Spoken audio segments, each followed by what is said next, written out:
مسلمانوں کا یہ لشکر جو اللہ کی زمین پر حق کا بولبالا کرنے کے لیے تن بتقدیر اور سر بکف اپنے وطن سے نکلا تھا، اللہ اور اس کے رسول صلی اللہ علیہ وآلہ وسلم کی محبت سے سرشار اور ایمان کی دولت سے مالا مال تھا۔ پھر اس سرزمین کی طلسم کاریوں نے ان کے ایمان کی قوتوں کو اور مضبوط و مستحکم کر دیا، جس کے زیر اثر وہ شام کے دارالسلطنت کی طرف تیزی سے بڑھا چلا جا رہا تھا۔ یہی نہیں بلکہ خود دمشق کے نام میں اتنی کشش تھی جو مسلمانوں کو فتح و کامرانی کی دعوت دے کر اپنی طرف کھینچ رہی تھی۔ مسلمانوں نے اپنے بھائیوں اور بزرگوں سے جو موسم گرما میں شام کا سفر کیا کرتے تھے، اکثر اس شہر کے عجائب و نوادر کا ذکر سنا تھا۔ پھر ان کے ہم وطن عیسائیوں نے بھی جو بیت المقدس حج کے لیے جاتے رہتے تھے، ان سے اس شہر کے حالات بیان کیے تھے۔ یہ عیسائی حج سے فارغ ہو کر شام کے پائے تخت دمشق جاتے، وہاں تمدن و حضارت کے مختلف پہلوؤں سے نعمت اندوز ہوتے اور وہ بیش بہا تحفے خریدتے جو فلسطین کے مقدس شہر میں ڈھونڈنے سے نہ ملتے۔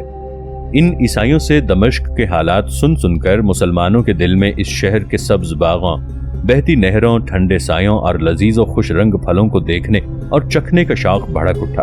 وہ دمشق کے اس جمال سے نظر آشنا ہونے کے لیے پھڑکنے لگے، جس کا ماضی اس کے حال سے کہیں زیادہ دل فریب اور سحرکار تھا۔ اس لیے کہ دمشق اگر دنیا کا قدیم ترین شہر نہ تھا تو اس کے قدیم ترین شہروں میں سے ضرور تھا۔ عہد عتیق میں اسے ایک خاص عظمت حاصل تھی۔ پہلے یہ بت پرستی کا بہت بڑا مرکز تھا، لیکن جب مسیحیت آئی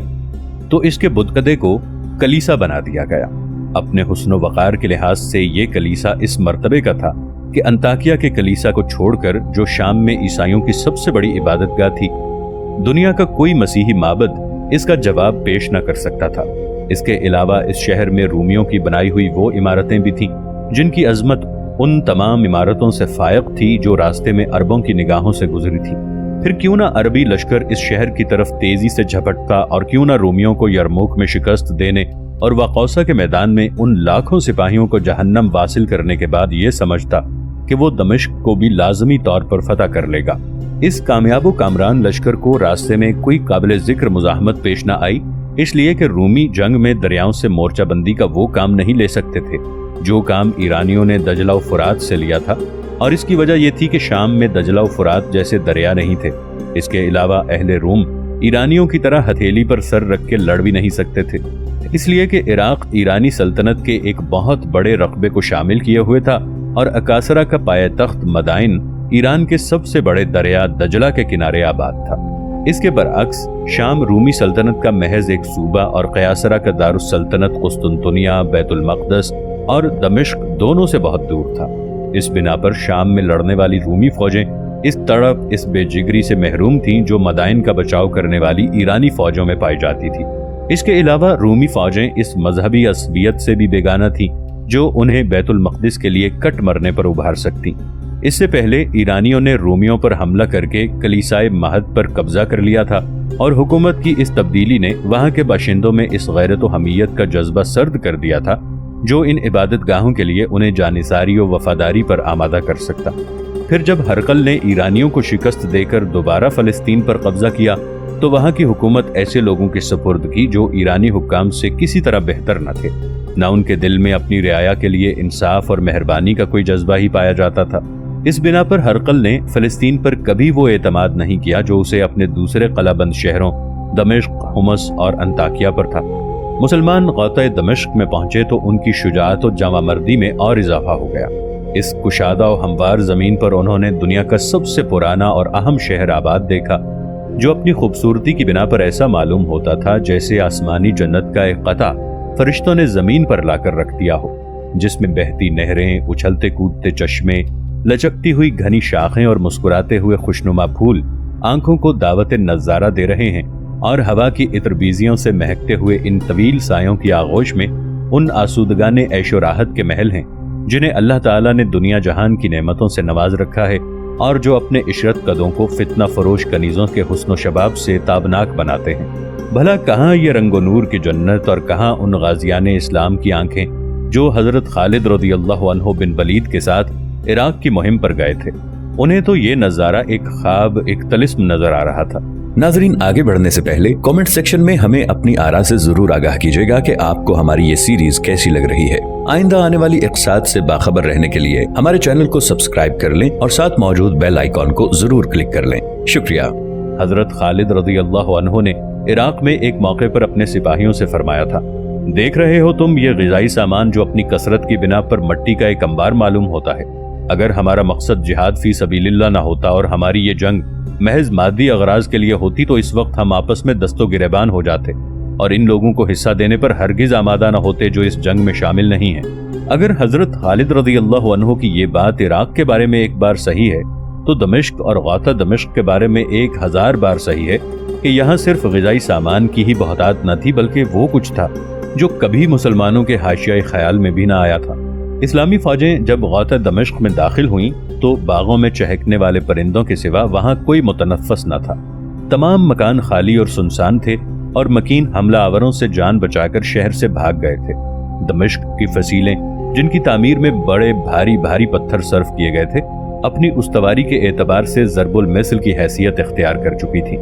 ان کی بلندی 6 میٹر اور بالائی سطح 3 میٹر سے بھی زیادہ تھی۔ اوپر تیر اندازوں اور منجنیق چلانے والوں کے لیے برجیاں تھیں اور ان برجیوں میں بہت سی کھڑکیاں بنائی گئی تھیں۔ ایرانیوں کے حملے کے بعد ہرقل نے ان فصیلوں کو اور زیادہ مستحکم کرا دیا تھا اور اسے یقین ہو گیا تھا کہ اب ان فولادی فصیلوں کو بآسانی فتح نہیں کیا جا سکتا۔ ان فصیلوں میں بڑے بڑے دروازے تعمیر کیے گئے تھے جن کے بند ہو جانے کے بعد نہ کوئی اندر جا سکتا تھا نہ باہر آ سکتا تھا۔ فصیل کے چوطرفہ 3 میٹر چوڑی خندق تھی جس میں برف کا سا ٹھنڈا پانی بھرا رہتا تھا اور اس طرح دمشق ایک ایسا قلعہ بن گیا تھا جس کے ہر طرف حفاظتی برجیاں تھیں اور جس پر قبضہ کرنے کی صرف یہی ایک صورت تھی کہ محاصرے کو طول دے کر اس کے باشندوں کی کمر توڑ دی جائے اور ان کے ارادوں کی پستی سے فائدہ اٹھا کر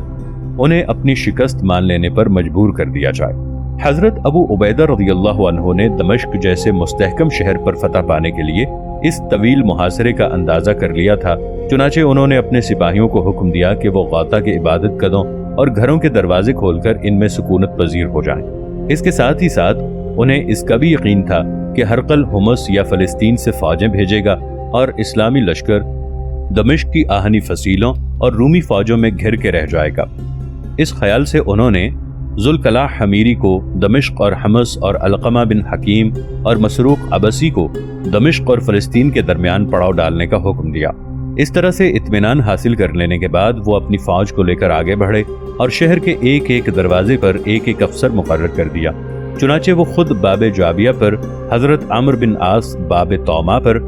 حضرت شرجیل بن حسنہ باب فراویز پر اور حضرت یزید بن ابی سفیان باب صغیر یا باب کیسان پر اترے۔ حضرت خالد رضی اللہ عنہ بن ولید کے حصے میں مشرقی دروازہ آیا جس کے قریب دیر صلیبہ نامی ایک گرجا تھا۔ چونکہ حضرت خالد رضی اللہ عنہ نے اسی گرجے میں قیام فرمایا تھا اس لیے بعد کو اس کا نام دیر خالد پڑ گیا۔ مسلمانوں نے شہر کے چاروں طرف منجنیق اور توپیں نصب کر کے رومی مورچوں پر حملے کا آغاز کر دیا، لیکن یہ مورچے اتنے مستحکم تھے کہ عربوں کی قلت تعداد اور معمولی سامان جنگ اور محاصرے کے فن سے ناآشنا سپاہی انہیں فتح کرنے سے عاجز تھے۔ چنانچہ توپوں اور منجنیقوں کے حملوں کو رومیوں نے تیروں اور نیزوں سے ناکام بنا دیا۔ دمشق کے گورنر نطاس اور سپہ سالار بارہان کو یقین تھا کہ ہرقل جو ان کے قریب حمص میں ایک لشکر جرار کے ساتھ مقیم ہے، دمشق کو مسلمانوں کے رحم و کرم پر چھوڑ دینا کبھی گوارا نہ کرے گا، اور وہ یہ بھی سمجھتے تھے کہ دوسرے حملہ آوروں کی طرح ان فولادی فصیلوں کو توڑ دینا عربوں کے بس کی بات نہیں ہے۔ چنانچہ اسی یقین نے ان کے پاؤں جما رکھے تھے اور مسلمانوں کو شہر میں داخل ہونے کی کوئی صورت نظر نہ آتی تھی۔ سچ یہ ہے کہ ہرقل نے ان کی توقعات کو غلط ثابت نہ ہونے دیا اور حمص سے دمشق کے لیے امدادی فوجیں روانہ کر دی، لیکن راستے میں ان فوجوں کی مٹ بھیڑ ذوالکلاہ حمیری سے ہوئی اور زبردست مقابلے کے بعد یمن کے سرفروشوں نے ان فوجوں کو حمص کی طرف پسپا ہونے پر مجبور کر دیا۔ نسطاس اور باہان کو یہ خبر ملی تو بہت پریشان ہوئے، لیکن دمشق کی قوت مقابلہ کو دیکھ کر ان کی ہمت پھر بند گئی۔ انہوں نے سوچا کہ عنقریب سردی شدید ہو جائے گی اور یہ گرم صحراؤں کے رہنے والے اس کی تاب نہ لا کر اپنے ملک واپس ہو جائیں گے، لیکن اس اطمینان کے باوجود انہوں نے ہرقل سے باعجلت مدد طلب کرنے میں کسی طرح کوتاہی نہ برتی۔ انہیں خوف تھا کہ اگر محاصرے نے کچھ اور طول پکڑ لیا تو شہر والوں کے جی چھوٹ جائیں گے لیکن قیصر نے اپنے خط میں انہیں مدد کا یقین دلایا اور ثابت قدم رہنے کی تاکید کی۔ اس سے ان کی امیدوں میں اثر نو جان پڑ گئی، مگر اس کے باوجود انہیں یہ جرت نہ ہوئی کہ قلعے سے باہر نکل کر اس لشکر کا سامنا کرتے جس نے یرموک میں ان کو عبرتناک شکست دی تھی، اور قلعے میں بیٹھے بیٹھے مقابلہ کرتے رہے۔ مسلمانوں کا محاصرہ اور رومیوں کا دفاع ایک مدت تک جاری رہا۔ اس مدت کی تعین میں اختلاف ہے۔ بعض لوگوں کے نزدیک یہ محاصرہ 17 دن تک رہا اور بعض کے نزدیک 4 ماہ تک، لیکن کچھ روایتوں میں یہ مدت 6 ماہ بتائی گئی ہے۔ بہرحال ادھر مسلمانوں کا محاصرہ طول ہوتا گیا اور ادھر قیصر کی امداد پہنچنے میں تاخیر، جس سے دمشق کے محصورین کی پریشانی بڑھنے لگی۔ انجام کار موسم سرما گزر گیا اور بہار کے دن آنے لگے، لیکن عربوں کے پائے استقامت میں نام کو بھی کوئی لغزش نہ ہوئی۔ یہ دیکھ کر رومیوں کے حوصلے جواب دے گئے اور ہمتیں پست ہو گئیں۔ نہ انہیں قیصر کی طرف سے کوئی مدد پہنچی، نہ محاصرین جاڑے سے عاجز ہو کر اپنے وطن واپس ہوئے۔ اب ان کے لیے صرف ایک ہی راستہ رہ گیا تھا، اور وہ یہ کہ مسلمانوں سے مصالحت کی کوشش کی جائے۔ چنانچہ انہوں نے اس پر سوچنا شروع کر دیا۔ بالآخر مسلمان شہر میں داخل ہو گئے اور اہل شہر سے صلح کر لی، لیکن وہ شہر میں کیسے داخل ہوئے؟ بزور شمشیر یا دمشق والوں کی مرضی سے؟ مسلمانوں میں سے کس نے صلح کی اور کن شرائط پر کی؟ اس میں روایات ایک دوسرے سے مختلف ہیں۔ مختلف ہی نہیں بلکہ ان میں یولیدہ بیانی بھی پائی جاتی ہے۔ سب سے مشہور روایت یہ ہے کہ حضرت خالد رضی اللہ عنہ بن ولید، جو دمشق کے مشرقی دروازے پر متعین تھے، نہ خود سوتے نہ کسی اور کو سونے دیتے تھے۔ انہوں نے دمشق کے حالات معلوم کرنے کا ایسا انتظام کر رکھا تھا کہ پل پل کی خبر انہیں پہنچتی تھی۔ ایک دن انہیں اطلاع ملی کہ دمشق کے بطریق کے ہاں لڑکا پیدا ہوا ہے، جس کی خوشی میں اس نے ایک شاندار دعوت کی ہے، اور اس دعوت میں تمام فوجیوں نے اتنی کثرت سے کھایا پیا ہے کہ بے سد پڑے ہیں۔ یہ سن کر حضرت خالد رضی اللہ عنہ نے رسیوں کی سیڑھیاں تیار کرائیں، اور جب رات ختم ہونے کو آئی تو وہ اور عراق سے ان کے ساتھ آئے ہوئے سپاہی اٹھ کھڑے ہوئے۔ حضرت خالد رضی اللہ عنہ نے ان سے کہا، جب تم فصیل پر سے ہماری تکبیر سنو تو اوپر چڑھ آنا۔ یہ کہہ کر حضرت خالد رضی اللہ عنہ نے قیقاع بن عمرو، مذغور بن عدی اور اسی مرتبے کے دوسرے بہادروں کو ساتھ لیا اور مشکیزوں پر بیٹھ کر خندق عبور کی۔ اس کے بعد رسیوں کی سیڑھیاں بنا کر انہیں فصیل کے کنگروں سے اٹکا دیا اور اوپر چڑھ گئے۔ پھر وہی سیڑھیاں دوسری طرف لٹکا دیں اور قلعے کے اندر اتر کے تلواروں سے دروازے کی زنجیریں کاٹ دیں۔ جو لوگ فصیل کے اوپر کھڑے تھے انہوں نے نعرہ تکبیر بلند کیا، اور حضرت خالد رضی اللہ عنہ کی سپاہیوں نے تیزی سے خندق عبور کر کے فصیل پر چڑھنا شروع کر دیا۔ مشرقی دروازہ دمشق کے تمام دروازوں سے زیادہ مضبوط اور مستحکم تھا۔ اس کے سامنے چونکہ خندق زیادہ چوڑی اور گہری تھی، اس لیے اس کے دروازے پر پہرے کا بھی غیر معمولی انتظام نہ تھا۔ حضرت خالد رضی اللہ عنہ نے پہرے دار پر دفعتاً حملہ کیا اور ان سب کو موت کے گھاٹ اتار دیا۔ تلواروں سے دروازے کے قفل کھول دیے۔ اس طرح جو سپاہی فصیل پر نہ چڑھ سکے تھے وہ نعرہ تکبیر بلند کرتے ہوئے اس رستے سے شہر میں داخل ہو گئے۔ دمشق والوں پر خوف و ہراس طاری ہو گیا، اور یہ خبر اس سرے سے اس سرے تک پھیل گئی کہ مسلمان مشرقی دروازے سے شہر میں داخل ہو گئے ہیں، اور جو کوئی ان کے سامنے آتا ہے اسے گاجر مولی کی طرح کاٹ کے پھینک دیتے ہیں۔ یہ سن کر انہوں نے فوراً شہر کے سارے دروازے کھول دیے اور حضرت ابو عبیدہ رضی اللہ عنہ سے صلح کر لی۔ حضرت ابو عبیدہ رضی اللہ عنہ نے انہیں امان دے دی اور باب جابیہ سے شہر میں داخل ہو گئے۔ اس وقت تک انہیں یہ معلوم نہ ہوا تھا کہ حضرت خالد رضی اللہ عنہ شہر میں کس طرح در آئے ہیں۔ جب ان کو اس خونریزی کا علم ہوا تو حضرت خالد رضی اللہ عنہ کو کہلا بھیجا کہ صلح ہو چکی ہے، قتل و غارت سے ہاتھ روک لو۔ اس پر حضرت خالد رضی اللہ عنہ نے اعتراض کیا کہ وہ شہر میں بزور شمشیر داخل ہوئے ہیں، لیکن چونکہ حضرت ابو عبیدہ رضی اللہ عنہ لشکر کے امیر تھے، اس لیے حضرت خالد رضی اللہ عنہ پر ان کے حکم کی تعمیل فرض تھی۔ چنانچہ چاروں ناچار انہوں نے بھی صلح تسلیم کر لی۔ فتح دمشق کی یہ سب سے مشہور روایت ہے، جسے واقعات کے انوکھے پن کے باوجود مورخین عرب اور مستشرقین کی تائید محض اس لیے حاصل ہے کہ اس کے ہیرو حضرت خالد رضی اللہ عنہ بن ولید ہیں، اور اگر اس عدیم النظیر سپہ سالار کے سوا جس کے جنگی کارنامے معجزوں سے آنکھ ملاتے ہیں یہ روایت کسی اور کی طرف منسوب ہوتی تو مورخین اسے مجذوب کی بڑھ سے زیادہ اہمیت نہ دیتے، بلکہ سرے سے ہی اس کو بیان نہ کرتے۔ بھلا حضرت خالد رضی اللہ عنہ کے سوا اور ہو بھی کون سکتا ہے جو نہ خود سوئے اور نہ دوسروں کو سونے دے، جو دمشق کے اندرونی حالات کی اتنی پرچول رکھے کہ اسے یہ تک معلوم ہو کہ بدریق کے ہاں لڑکا پیدا ہوا ہے جس کی خوشی میں اس نے شاندار دعوت کی ہے، اور اس دعوت میں رومی سپاہیوں نے اتنی کثرت سے شراب پی ہے کہ وہ بے سد پڑے ہیں اور جو 70 دن یا 4-6 مہینے کے محاصرے کے بعد بھی اتنی جرت کر سکے کہ اپنے ساتھیوں کو لے کر خندق پار کرے اور کمندوں کے ذریعے فصیل پر چڑھ کر قلعے میں کود جائے، اور اسے اس بات کو کوئی خوف نہ ہو کہ صبح ہونے والی ہے، اگر دشمن بر وقت ہوشیار ہو گیا تو زندگی صریحاً خطرے میں پڑ جائے گی۔ لیکن حضرت خالد رضی اللہ عنہ نے جنگ میں واقعی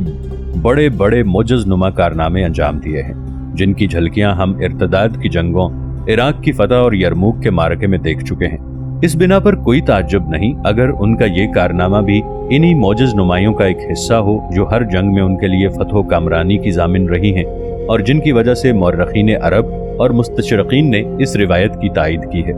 لیکن یہ تائید بھی اس روایت کو ناقدوں کی تنقیص اور تاناگروں کی تعریف سے محفوظ نہ رکھ سکی، اور انہوں نے اسے چھوڑ کر وہ روایات نقل کی جو دمشق جیسے معرکوں کے سلسلے میں بیان کردہ روایات سے بالکل قریب تر تھیں۔ ان روایات میں سے ایک روایت یہ ہے کہ ایک طرف حضرت ابو عبیدہ رضی اللہ عنہ نے اپنی فوج کے ساتھ باب جابیہ پر حملہ کر کے اسے بزور شمشیر کھول دیا، اور دوسری طرف عین اسی وقت حضرت خالد رضی اللہ عنہ نے دمشق کے ان باشندوں سے صلح کر لی جو مشرقی دروازے کے قریب تھے، اور جب یہ دونوں سردار وسط شہر میں ایک دوسرے سے ملے تو حضرت ابو عبیدہ رضی اللہ عنہ نے حضرت خالد رضی اللہ عنہ کی صلح کو تسلیم کر لیا، اور اس کی شرطیں تمام شہر پر نافذ کر دی گئیں۔ ہر چند کے یہ روایت حضرت خالد رضی اللہ عنہ کے فوق الفطرت کارناموں کے ذکر سے خالی ہے، تاہم اس میں اور پہلی روایت میں کوئی بنیادی فرق نہیں ہے۔ ایک دوسری روایت میں ہے کہ حضرت خالد رضی اللہ عنہ باب الشرق سے بزور قوت اور حضرت ابو عبیدہ رضی اللہ عنہ باب الجابیہ سے ازروع مصالحت شہر میں داخل ہوئے تھے، لیکن بعد کو شہر والوں سے عام صلح کا برتاؤ کیا گیا تھا۔ یہ دونوں روایتیں اصلاً ایک ہیں، اور ان سے مجموعی مفہوم یہ متبادر ہوتا ہے کہ اسلامی فوج کے افسروں نے یہ اچھی طرح محسوس کر لیا تھا کہ طویل محاصرے نے اہل دمشق کے حوصلے پست کر دیے ہیں، چنانچہ انہوں نے بیک وقت شہر کے تمام دروازوں پر حملہ آور ہونے کا فیصلہ کر لیا۔ دمشق والے اسلامی فوج کے اس حملے سے سٹپٹا گئے اور ان میں اختلاف رائے پیدا ہو گیا۔ ایک گروہ نے مسلمانوں سے صلح کر لی اور اپنی طرف کے دروازے کھول دیے، لیکن دوسرا گروہ ہار ماننے کے لیے تیار نہ ہوا۔ جن دروازوں پر رومی مسلمانوں کا مقابلہ کر رہے تھے ان دروازوں میں مسلمانوں کو زبردستی داخل ہونا پڑا، اور جو دروازے مسلمانوں کے لیے کھول دیے گئے تھے ان میں مسلمان امن و سلامتی کے ساتھ داخل ہوئے۔ لیکن جن مسلمانوں کو شہر میں داخل ہونے کے لیے شمشیر آزمائی کرنا پڑی تھی انہیں بھی دروازے کھل جانے کے بعد کوئی مزاحمت پیش نہ آئی، اور تمام شہر صلح کے ذریعے مفتوح قرار دے دیا گیا۔ یہ مفہوم صرف ان دونوں روایتوں میں ہی تطبیق پیدا نہیں کرتا، بلکہ ان مختلف روایتوں سے بھی قدم ملا کر چلتا ہے جو مذکورہ روایتوں سے ہٹ کر بیان کی گئی ہیں۔ ان میں سے ایک روایت یہ ہے کہ شہر کے اسقف نے کئی بار فصیل پر آ کر حضرت خالد رضی اللہ عنہ سے گفتگو کی اور ایک دن کہا، ابو سلیمان، اگر تم مجھ سے صلح کا وعدہ کرو تو ہم تمہاری اطاعت قبول کر سکتے ہیں۔ حضرت خالد رضی اللہ عنہ نے اس کی شرط منظور کر لی اور قلم دوات منگا کر یہ تحریر اسے لکھ کر دی، بسم اللہ الرحمن الرحیم۔ خالد بن ولید نے اہل دمشق کو یہ مراد دی ہیں کہ اسلامی لشکر دمشق میں داخل ہو کر اہل دمشق کو امان دے گا، ان کے جان و مال اور عبادت گاہوں کی حفاظت کرے گا، شہر کی فصیل یا کوئی مکان نہیں ڈھائے گا، مسلمانوں کا کوئی فرد دمشق کے کسی شہری کے مکان میں سکونت اختیار نہیں کرے گا، اور جب تک دمشق والے جزیہ ادا کرتے رہیں گے مسلمان اور خلیفۃ المسلمین ان سے نیکی کے سوا کوئی برا سلوک روا نہیں رکھیں گے۔ بلازری نے اس تحریر کے اثبات و تصدیق کے بعد یہ اضافہ کیا ہے کہ ایک رات اسقف نے حضرت خالد رضی اللہ عنہ کو چپکے سے یہ اطلاع بھیجی کہ آج شہر میں عید ہے اور اہل شہر رنگ رلیاں منا رہے ہیں، تم سیڑھی لگا کر آ جاؤ۔ چنانچہ 2 سیڑھیاں لائی گئیں اور چند مسلمان سپاہی فصیل پر چڑھ کے قلعے کے دروازے تک پہنچ گئے، جس پر 1 یا 2 پہرے دار تھے۔ مسلمانوں نے حملہ کر دیا اور طلوع آفتاب کے وقت اسے فتح کر لیا۔ دوسری طرف جب حضرت ابو عبیدہ رضی اللہ عنہ باب جابیہ میں بزور شمشیر داخل ہوئے تو اسقف نے حضرت خالد رضی اللہ عنہ کی تحریر ان کے سامنے کر دی۔ بعض مسلمانوں نے اعتراضاً کہا، واللہ خالد فوج کے امیر نہیں ہے، ہم ان کی صلح تسلیم نہیں کریں گے۔ لیکن حضرت ابو عبیدہ رضی اللہ عنہ نے فرمایا، اگر مسلمانوں کا ایک معمولی سپاہی بھی صلح کر لے تو ہم اس کا احترام کریں گے، اور صلح کی اجازت دے دی۔ ایک اور روایت میں ہے کہ جب اہل دمشق محاصرے کی طوالت سے تنگ آ گئے تو انہوں نے مسلمانوں کے پاس صلح کا پیغام بھیجا۔ اثناء گفتگو میں مسلمانوں نے شہر کی تقسیم پر زور دیا، کہ آدھا شہر اور اس کا تمام سامان مسلمانوں کا ہوگا۔ اہل شہر کو یہ شرط قبول کرنے میں تکلف ہوا، لیکن جب انہوں نے دیکھا کہ ان کی فوج مدافعت سے قاصر ہے اور شکست تسلیم کر لینے کے سوا اور کوئی چارہ باقی نہیں ہے، تو حضرت ابو عبیدہ رضی اللہ عنہ کے پاس اپنا قاصد بھیج کر شہر کے لیے امان حاصل کر لی، جس کے بعد شہر کے دروازے کھول دیے گئے اور اسلامی فوجیں بغیر کسی کشت و خون کے دمشق میں داخل ہو گئیں۔